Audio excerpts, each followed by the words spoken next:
Hello everyone, I welcome you all in my YouTube channel प्रियार commerce classes. ये channel हर topic को आसान लैंग्वेज में डिस्कस करता है और कोशिश करता है कि इसमें कहीं भी बात हर बच्चे के समझ में आसानी से आ जाए। If you have missed my previous videos, don't worry, in the description I will share my channel playlist link where you will find all my videos in one place and don't forget to subscribe my channel for latest updates. आज की ये video में हम बात करेंगे chapter number 5 class 12th organising. ये chapter के में जितनी भी चीज़ें इंपॉर्टेंट हैं इस साल के लिए जो सिलेबस में है, मैं ऑलरेडी इस पीडीएफ में सब कुछ दिया हुआ है। तो आप अगर इसको देखेंगे तो ये चैप्टर आपको आसानी से समझ में आ जाएगा। तो चलिए स्टार्ट करते हैं आज के इस वीडियो को। Way to go Wipro. तो ये एग्जाम्पल है विप्रो कंपनी का, जो अजीम प्रेम जी ने जिसको बनाया था या जिन स्टार्ट किया था। तो ये कंपनी क्या है और किस तरीके से इम्पोर्टेंट है, ज़रा इसके बारे में थोड़ा बता दूं मैं आपको। विप्रो कंपनी इंडिया की one of the largest IT solution provider है, विप्रो टेक्नोलॉजीज। और ये कंपनी एक ऐसी कंपनी है जिसने काफ़ी कम टाइम में बहुत बड़ा नाम अपना इंडिया के अंदर में बनाया है। और इसके लिए पूरा का पूरा जो क्रेडिट जाता है वो जाता है इन्होंने किस तरीके से अपने आप को ऑर्गेनाइज किया। तो इस चैप्टर का नाम ही ऑर्गेनाइजिंग है। तो ज़रा इसमें जो चीज़ें हैं उसके बारे में जानते हैं कि क्या क्या चीज़ें हम इस चैप्टर में पढ़ने वाले हैं इस एग्जाम्पल के थ्रू। तो यहाँ पे हम जानेंगे कि किस तरीके से जो विप्रो कंपनी थी उसने अपने आप को रीस्ट्रक्चर किया। रीस्ट्रक्चर का मतलब होता है कि दो तरीके के, अभी आप आगे जब मैं बताऊंगा आपको ऑर्गेनाइजिंग चैप्टर के बारे में, तो हम जानेंगे यहाँ पे कि दो तरीके से किसी भी ऑर्गेनाइजेशन का स्ट्रक्चर बनाया जाता है। एक होता है उसका फंक्शनल स्ट्रक्चर, एक होता है उसका डिविजनल स्ट्रक्चर। तो जो डिविजनल स्ट्रक्चर होता है, अगर कंपनी छोटी है तो वहाँ पे बहुत सारे डिवीज़न बनाए जाएंगे, डिपार्टमेंट्स बनाए जाएंगे। तो अगर वहाँ डिपार्टमेंट्स तक की सीमित है तो वो वहाँ पे जो होगा वहाँ पे फंक्शनल जो स्ट्रक्चर है उसको अडॉप्ट किया गया होगा। और अगर कंपनी बड़ी है, बड़ी कंपनी है और उसके बहुत सारे प्रोडक्ट्स हैं, जैसे एक कंपनी है जो सिर्फ एक ही टाइप के प्रोडक्ट को बनाती है, तो वहाँ पे क्या होगा, वहाँ पे फंक्शनल वाला रूल लगेगा, स्ट्रक्चर लगेगा। और अगर कंपनी बड़ी है और उसके बहुत सारे प्रोडक्ट्स हैं, जैसे विप्रो कंपनी ने बताया यहाँ पे कि विप्रो कंपनी कहाँ कहाँ पर है, उसकी प्रोडक्ट लाइन जो है, यानी कि कितने सारे प्रोडक्ट हैं उसके, telecommunication, engineering, financial services, इतने सारे टाइप के जो प्रोडक्ट हैं उसने अपने निकाले हुए हैं। तो हर एक जो प्रोडक्ट है उसके लिए अलग डिपार्टमेंट बनाया गया है और हर एक डिपार्टमेंट के अंदर में अलग अलग फंक्शंस जो हैं लोगों को दिए गए हैं। और बाकी इससे ज़्यादा जब हम चैप्टर में बात करेंगे तो आपको बातें आसानी समझ में आ जाएंगी। तो इस तरीके से उसने अपने आप को क्या किया, रीस्ट्रक्चर्ड किया। और विप्रो ने एक और बात बहुत इंपॉर्टेंट बताई यहाँ पे, प्रेम जी ने बताया है कि हमने क्या कर दिया, अपने आप को डी लेयर कर दिया। डी लेयर करने का मतलब क्या होता है, अब यहाँ पे दो कॉन्सेप्ट आएंगे, एक आएगा सेंट्रलाइजेशन, एक आएगा डिसेंट्रलाइजेशन। तो लेयरिंग करने का मतलब हो गया कि हमारा जो पावर का कंसंट्रेशन है या डिसीजन मेकिंग का कंसंट्रेशन है वो कुछ ही लोगों के हाथ में नहीं है, हमने उसकी अथॉरिटी को डेलीगेट कर दिया, यानी कि आगे ट्रांसफर कर दिया। तो ये चीज़ें जो हैं हम इसमें चैप्टर में आगे पढ़ेंगे कि डेलीगेशन क्या होता है और डिसेंट्रलाइजेशन और सेंट्रलाइजेशन क्या होता है। तो ये सारी बातें हम इस टॉपिक के बाद, इस एग्जाम्पल के बाद पढ़ेंगे। तो शुरू करते हैं इसके मीनिंग से। तो ऑर्गेनाइजिंग का मीनिंग होता है कि एक्टिविटीज़ को ग्रुप कर देना और अथॉरिटीज़ जो है वो प्रोवाइड कर देना, उनके बीच में रिलेशनशिप बनाना, इसको ऑर्गेनाइजिंग कहते हैं। जैसे मैं आपको बताऊं इसके बारे में, तो जैसे अगर हमें किसी भी चीज़ को ऑर्गेनाइज करना है, कोई बड़ा फंक्शन ऑर्गेनाइज करना है घर के अंदर में, जैसे मान लेते हैं किसी की शादी है और हमने वहाँ पे जो है चीज़ों को ऑर्गेनाइज करना है, तो क्या होगा, सबसे पहले तो हम डिफरेंट डिफरेंट एक्टिविटीज़ को अलग अलग कर लेंगे, जो अलग अलग काम है। जैसे कोई जैसे बड़े लोग होते हैं हमारे घर में, तो जो है उनका ये भी काम होता है कि वो देखें कि भाई खाना टाइम पे बन रहा है नहीं बन रहा है, क्या बन रहा है क्या नहीं बन रहा है, सामान कितना है, कितना आना चाहिए, क्या होगा क्या नहीं होगा। कोई टेंट वाले को देख रहा है कि वो टेंट सही तरीके से लगे नहीं लगे, बाकी काम सही तरीके से हो रहा ही नहीं हो रहा है, घर के अंदर किसी चीज़ की ज़रूरत तो नहीं है। तो ये सारे क्या हैं, डिफरेंट डिफरेंट एक्टिविटीज़ हैं। तो इन डिफरेंट डिफरेंट एक्टिविटीज़ में फिर हम एक एक को हेड बना देते हैं। जैसे कोई किसी में हमारे चाचा चले जाते हैं, किसी में ताऊ चले जाते हैं, किसी में हमारे पापा जी होते हैं, कोई बड़ा भैया होता है। इस तरीके से क्या होता है, हमने अलग अलग जो है सबको काम दे दिया, अथॉरिटी बांट दी कि भैया तुम इस काम को देखोगे, तुम इस काम को देखोगे। इस तरीके से क्या हुआ, अथॉरिटी को बांट दिया गया। और उसके बाद जो है इन सबके बीच में एक रिलेशनशिप बना दिया गया कि देखो, ये काम तभी सक्सेसफुल होगा जब सभी जितने जितने लोग को अथॉरिटी दे रखी है सब मिलजुल के काम करेंगे। अगर ये लोग अपने अपने इंटरेस्ट में काम करेंगे और एक दूसरे से कोऑर्डिनेशन करके काम नहीं करेंगे, तो भाई वो फंक्शन सक्सेसफुल नहीं होने वाला है। तो इसी को कहते हैं ऑर्गेनाइजिंग। हम किस तरीके से कामों को डिफरेंट डिफरेंट छोटे छोटे पार्ट में डिवाइड कर देते हैं, और डिवाइड करने के बाद एक एक हेड बना देते हैं, और वो सारे हेड जो हैं एक दूसरे से मिल के उस ऑब्जेक्टिव को पूरा कर देते हैं। यही ऑर्गेनाइजिंग होती है। अब जो बहुत इंपॉर्टेंट पॉइंट है इसमें मैंने लिख दिए हैं, वैसे सभी बहुत इंपॉर्टेंट बातें मैंने सब इसमें लिखी हुई हैं। आप इनको पढ़ोगे तो आसानी से आपको सारी बातें इसमें समझ में आ जाएंगी। फिर भी मैं आपको थोड़ा बहुत बता देता हूँ इसके बारे में। जो प्लानिंग होती है वो फ्रूटफुल तभी होती है जब हमने अपने जो रिसोर्सेज हैं उनका ऑप्टिमम यूटिलाइजेशन करें। ऑप्टिमम यूटिलाइजेशन का मतलब हो गया बेस्ट यूटिलाइजेशन करेंगे, और हम जानेंगे कि किस तरीके से उनका यूज़ करना है, क्या काम वो आते हैं, हमारे पास जो लोग हैं उनकी क्या स्किल्स हैं, अगर हमें पता होगा वो क्या काम कर सकते हैं। जैसे मैं किसी को भी ये नहीं कह सकता हूँ कि वो जैसे शादी का बता रहा था मैं आपको एग्जांपल, कि भैया तुम उसको नॉलेज ही नहीं है कि भाई जो हमारे यहाँ पे जो काम करने के लिए लोग आए हैं, जो खाना बनाने के लिए लोग आए हैं, उसे इसके बारे में पता ही नहीं है कि कितने लोग हैं, कितने लोग और आने बाकी हैं, कितना खाना बनवाना चाहिए उनको, कितना उनको ऑर्डर दूंगा मैं। उसको इस चीज़ के बारे में आइडिया ही नहीं है, और मैंने उसको बोला तू खड़े हो जा वहाँ पे देख ले, तो क्या वो काम सही तरीके से कर पाएगा? नहीं।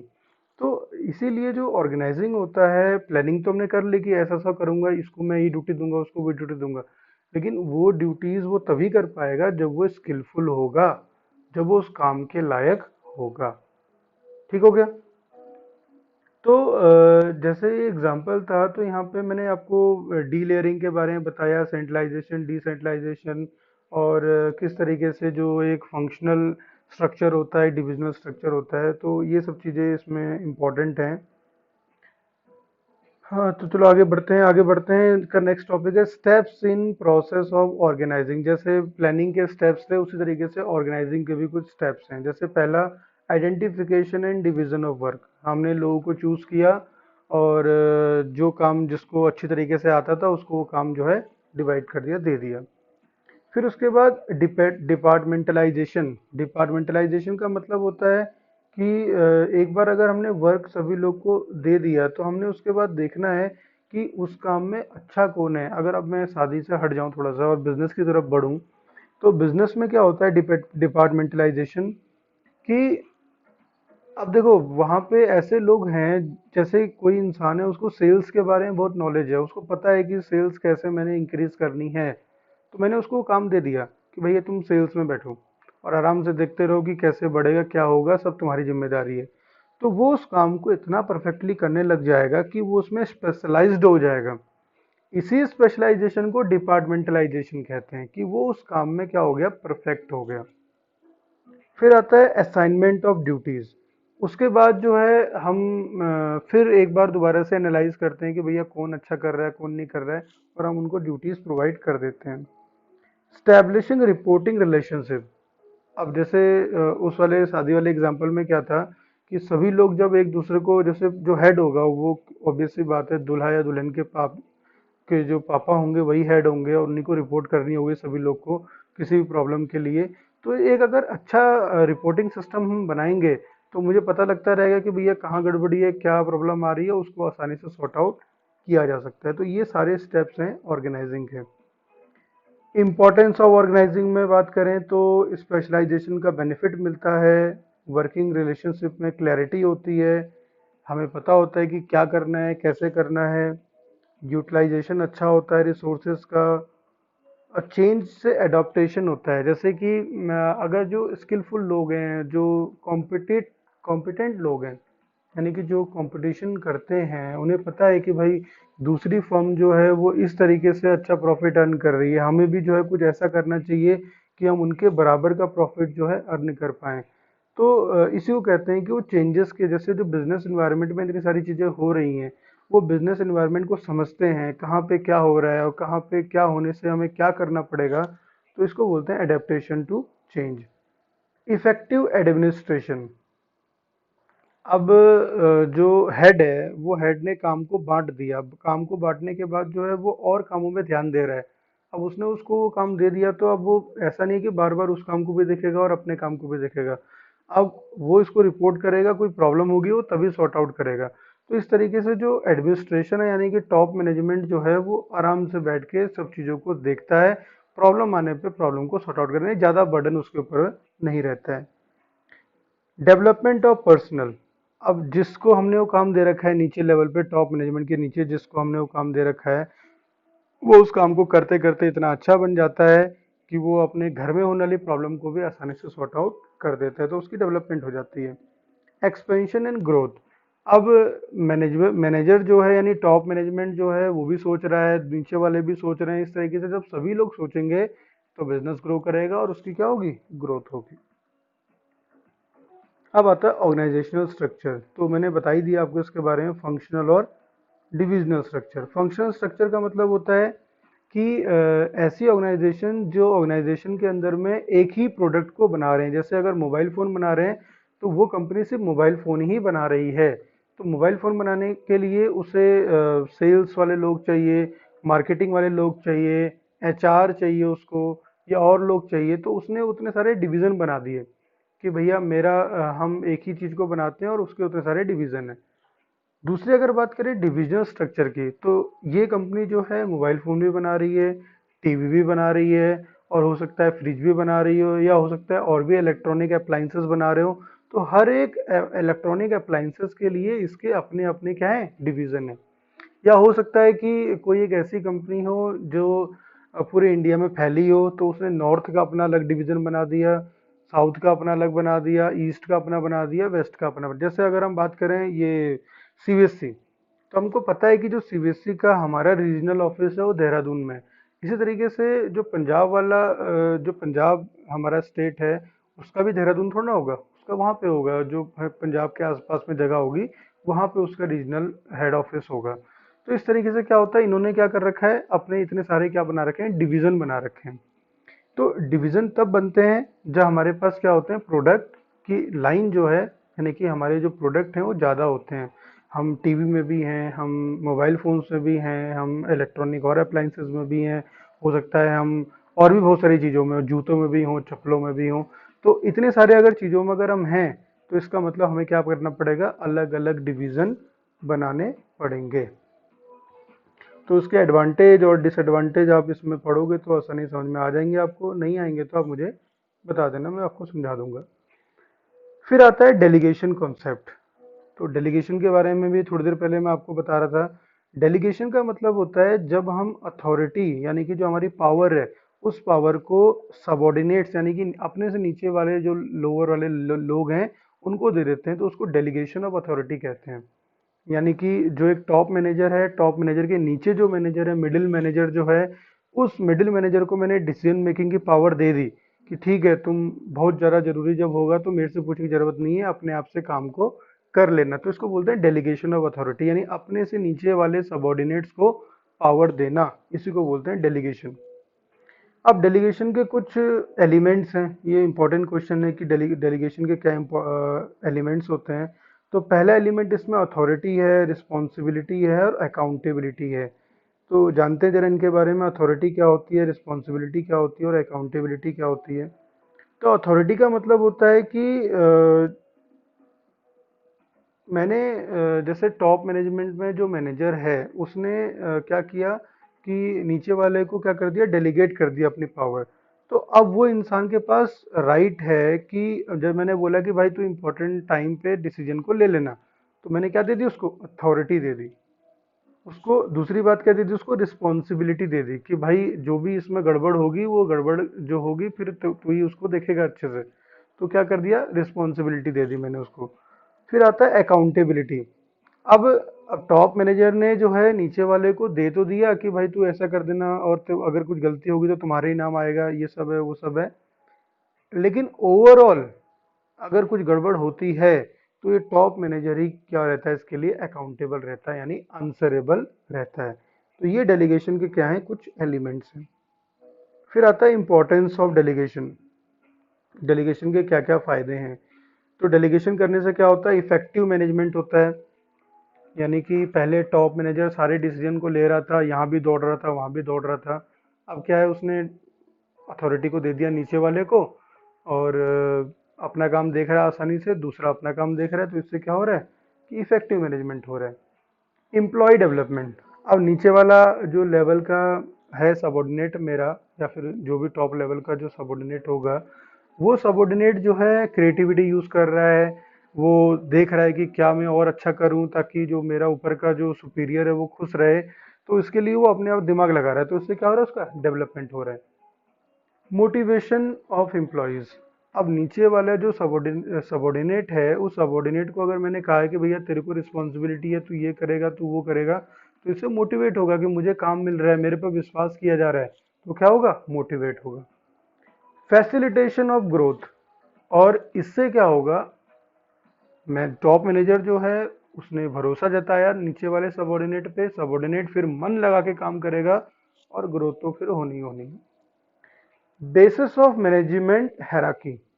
अब इससे क्या होता है कि जो सबॉर्डिनेट है, सबॉर्डिनेट अपने टॉप सुपीरियर से ऑर्डर्स को ले रहा है, फिर कुछ और अगर होता है तो वो अपने नीचे वालों को देता है। इस तरीके से एक हैराकी बनती है। हैराकी का मतलब होता है रैंक वाइज पावर को डिस्ट्रीब्यूट होना। तो टॉप के पास ज़्यादा पावर है, उसके नीचे का सबॉर्डिनेट के पास उससे कम है, फिर उसके नीचे के पास उससे भी कम है। तो इसको क्या बोलते हैं कि एक मैनेजमेंट हैराकी बनती है इसमें। Better coordination. अब सब में क्या होता है, अच्छा कोऑर्डिनेशन होता है। टॉप मैनेजमेंट भी अच्छा काम कर रहा है, वो अपने एम्प्लॉयज़ को डेवलप करने के बारे में सोच रहा है। तो जो नीचे वाला सबऑर्डिनेट है वो पूरे की तरीके से मोटिवेट है, वो कहता है कि नहीं मैं तो बहुत अच्छा काम करके दिखाऊंगा। तो क्या होता है, आपस में लोग मिलजुल के अच्छा काम करते हैं, इसी को बोलते हैं बेटर कोऑर्डिनेशन। तो ये था कि डेलीगेशन होने से क्या क्या फायदे होते हैं। फिर आता है सेंट्रलाइजेशन और डिसेंट्रलाइजेशन। शायद हमने इसके बारे में कभी पहले बात करी होगी, फिर बता देता हूँ मैं आपको। सेंट्रलाइजेशन का मतलब होता है जब कॉन्सेंट्रेशन ऑफ डिसीजन मेकिंग कुछ लोगों के पास होती है, तो उसको सेंट्रलाइजेशन कहा जाता है। यानी कि एक बड़ी ऑर्गेनाइजेशन जो है, उसमें जो टॉप मैनेजमेंट है वही सारे डिसीजन ले रहा है, सारे इंपॉर्टेंट चीजें कर रहा है। तो यहाँ पे क्या हो रहा है, रिजिडिटी हो रही है। रिजिडिटी का मतलब क्या हो गया, जैसा टॉप मैनेजमेंट ने कहा वैसे सबको फॉलो करना पड़ेगा, कोई क्रिएटिविटी नहीं, कुछ नहीं। तो ये क्या है, एक प्रॉब्लम है। तो इसको डिसेंट्रलाइजेशन कहा जाता है। तो सेंट्रलाइजेशन वहां पे सक्सेसफुल है जहां पे ऑर्गेनाइजेशन छोटी है। फिर आता है डिसेंट्रलाइजेशन। डिसेंट्रलाइजेशन का मतलब होता है डेलीगेशन ऑफ अथॉरिटी कर दी हमने, यानी कि सबॉर्डिनेशन, जो सबॉर्डिनेट्स हैं हमारे, उनको हमने पावर दे दी, अथॉरिटी दे दी काम करने की, डिसीजन लेने की। तो इसको कहा जाता है डिसेंट्रलाइजेशन, जहां पे हम अपने पास पावर को न रख के नीचे की तरफ को पावर डिस्ट्रीब्यूट करते जा रहे हैं, इसको कहा जाता है डिसेंट्रलाइजेशन। तो डिसेंट्रलाइजेशन के क्या फायदे होते हैं, डेवलप्स इनिशिएटिव अमंग सबॉर्डिनेट्स। तो सबॉर्डिनेट्स यानी कि जो नीचे काम करने वाले लोग हैं, अपने टॉप मैनेजमेंट के नीचे काम जो लोग कर रहे हैं, उनको एक इनिशिएटिव, यानी कि जब कहा जाता है कौन करेगा ये काम, तो नीचे से लोग बोलते हैं नहीं मैं करूंगा मैं करूंगा। तो इस तरीके से क्या होता है, इनिशिएटिव लेते हैं लोग। Develops managerial talent for the future. अब ऑब्वियस सी बात है, जो अच्छा काम करेगा उसका प्रमोशन होगा, प्रमोशन होगा तो वो टॉप में जाएगा उसके बाद। तो इस तरीके से उनको आगे आने का एक क्या मिलता है, मौका मिलता है। Quick decision making. यहाँ पे जो डिसीजन मेकिंग होती है वो काफ़ी क्या रहती है, क्विक रहती है। किस तरीके से होता है कि जो सारे के सारे डिसीजन हैं, अगर वो टॉप मैनेजमेंट पे छोड़ दिया जाएगा, तो टॉप मैनेजमेंट हो सकता है किसी चीज़ के बारे में अच्छी नॉलेज है उसको, और किसी चीज़ के बारे में अच्छी नॉलेज ना हो। तो वहाँ पे वो सोचता है, और सोचने के बाद डिसीजन लेता है, तो हो सकता है वो सही भी हो सकता है वो गलत हो जाए। लेकिन जब डिसेंट्रलाइजेशन होता है, तो डिसेंट्रलाइजेशन में क्या होता है कि नीचे वाला जो सबॉर्डिनेट है वो मन लगा के काम को कर रहा है, तो उसे पता है सिचुएशन के बारे में, उसने प्लानिंग करी है, पढ़ा है उसके बारे में, तो वहाँ पे वो अच्छा डिसीजन ले सकता है। और जो टॉप मैनेजमेंट है, और टॉप मैनेजमेंट भी अगर वो अच्छा सोचता है, अच्छा करता है, तो वो भी जल्दी डिसीजन लेता है। तो इस तरीके से डिसीजन क्या आते हैं, जल्दी जल्दी आते हैं। रिलीफ टू टॉप मैनेजमेंट, अब टॉप मैनेजमेंट आराम से बैठा हुआ है, सिर्फ वो चेक कर रहा है कि नीचे के सबॉर्डिनेट ढंग से काम कर रहे हैं कि नहीं कर रहे हैं। सबॉर्डिनेट्स मन लगा के मोटिवेटेड है, काम कर रहे हैं, तो उसको क्या मिल रहा है, काफी रिलीफ मिल रहा है, वो ज्यादा बर्डन उसके ऊपर नहीं है। फैसिलिटेट्स ग्रोथ, इससे क्या रहती है, ग्रोथ आती है। दोनों अच्छे काम कर रहे हैं तो कंपनी क्या कर रही है, ग्रोथ कर रही है। बेटर कंट्रोल, कंट्रोल अच्छा हो जाता है इसके अंदर में। लोग जो हैं अपना अपना काम कर रहे हैं, और अपना अपना जब काम होता है तो कंट्रोलिंग क्या रहती है, अच्छी रहती है। तो ये था सेंट्रलाइजेशन और डिसेंट्रलाइजेशन।